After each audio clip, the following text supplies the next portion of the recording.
Terrassement en pleine masse.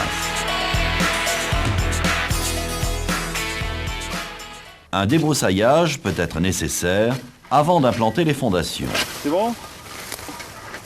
Encore un peu. Ah, c'est bon là.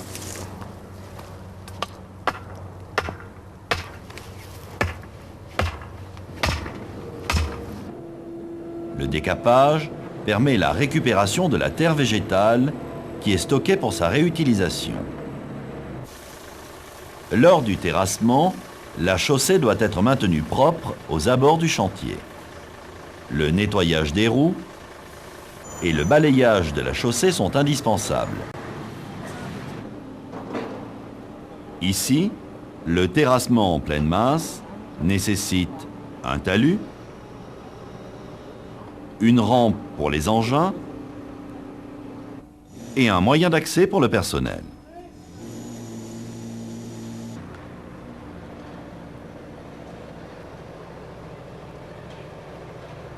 En général, la nature du terrain ne permet pas la réalisation de parois verticales dans le terrassement.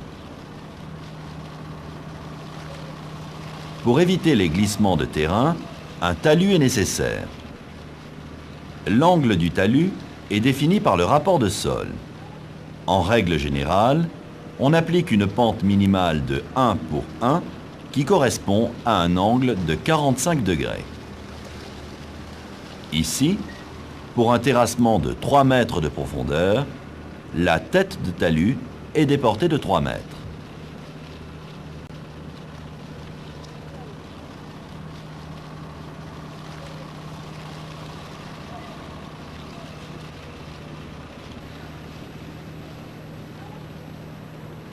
Pour un terrassement en pleine masse, les pieds des talus sont tracés en retrait de l'ouvrage à au moins 1,50 m.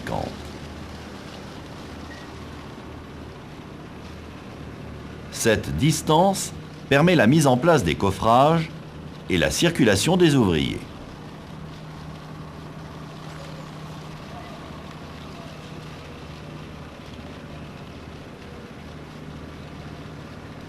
La tête du talus est tracée.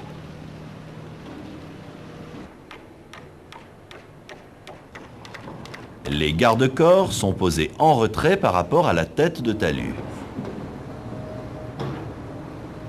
Le terrassement commence au trait du pied de talus.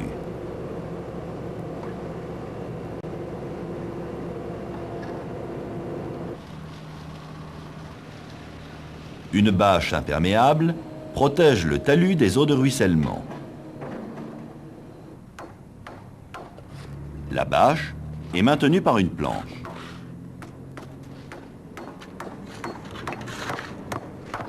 Un merlon de terre fixe la bâche en partie basse.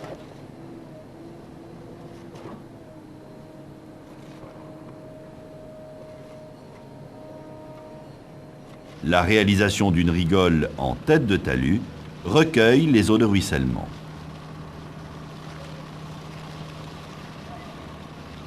Voici un stockage de bastin près de la tête de talus.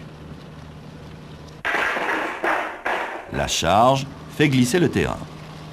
Tout stockage près de la tête de talus est interdit.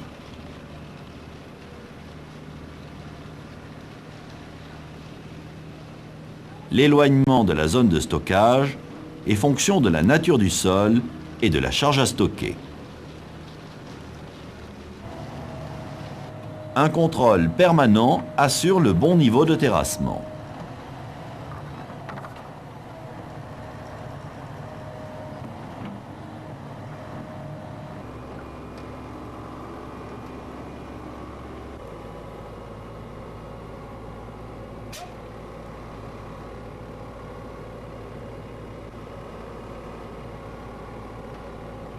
Il est dangereux de travailler ou d'être présent autour des engins. Il est interdit de se tenir dans la zone d'action de l'engin. Lors du terrassement, il convient d'être vigilant en présence de réseaux ou d'ouvrages enterrés. Ils sont généralement indiqués sur les plans ou peuvent être découverts lors du terrassement. Les réseaux enterrés sont en général repérés par un grillage avertisseur.